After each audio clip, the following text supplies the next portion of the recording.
most of the questions that I've heard, all of the questions have been around, well, what's the return for the city making their investment, of what the public offsite improvements are, and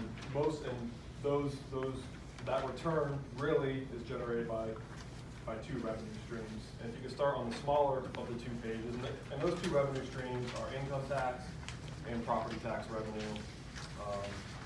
And as we spoke and as David kind of currently outlined, the project right now sits on 6 parcels, and that's summarized on the top of the second smaller page. And there's the office building, 3 of the parcels are the car wash, there's the gym, and then there's the CBD. Just a kind of high-level, quick analysis of what each of those are. And then with publicly available information from the auditor website, I've gone through and kind of summarized what the improvement value is of each of those parcels, as well as what the land value is to get to a total. And then on the far right, that's the total project, what it currently sits at, and then right below that is the breakout between what's paid to the school district, what's paid to the city and TIF, what's paid to other, and you can see the breakout at the very bottom as well. I didn't summarize that here, but for example, parcel 1, the office building pays $17,031.96 in 2019 in property tax.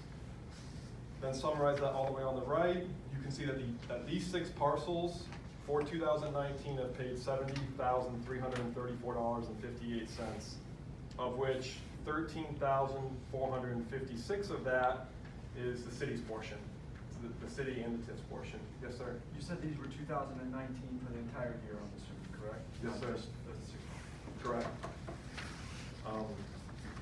So currently the city is of that 70,000, the city is currently collecting 13,400, which is 19.13%. So the next part of this graph shows over the next 25 years what the city's portion will be, how that portion will look over the next 25 years if the 6 parcels sit as they sit today and there is no development. You'll see it's generally a 3% increase every year. So from 13,400 to 13,800 to 14,276 in 21, all the way down to 2044, 25 years from today. The next column shows what our forecast is, what this project, if the mill apartments are completed, what the projected real estate taxes will be. And you'll see in year 1 or year 2020, there's no change because property tax is done a year in arrears. And then in 2021, when the improvements are demoed, the improvement portion of the taxes roll off.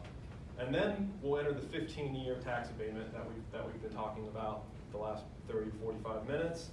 And then when that abatement rolls off in 15 years, which we're forecasting as 2037, in 2037, the property tax portion that would be allocated to the city and TIF would jump from $14,298.36 to $206,000 in 2037, which is a difference or an increase of $183,000.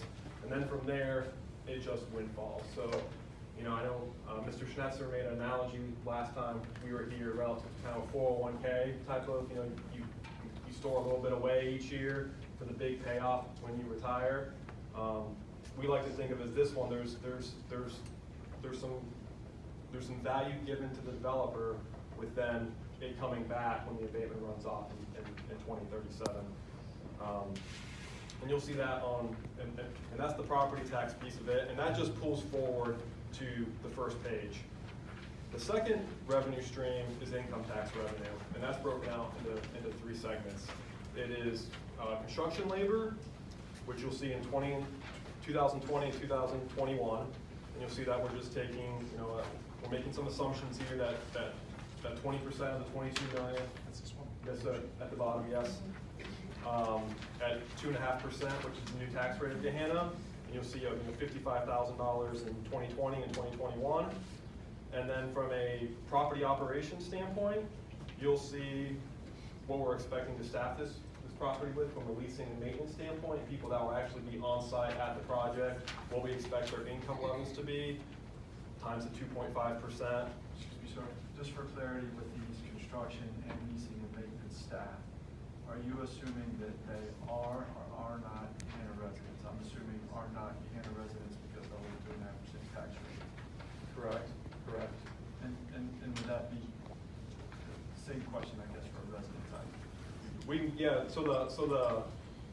So the labor, you know, it's somewhat difficult to predict where people are going to Sure, live. I understand. But for the construction labor, since it would be being performed in Gahanna, they're working in Gahanna, 2.5%, and then same with the property operations, the leasing and And I know it's maintenance. peanuts, I'm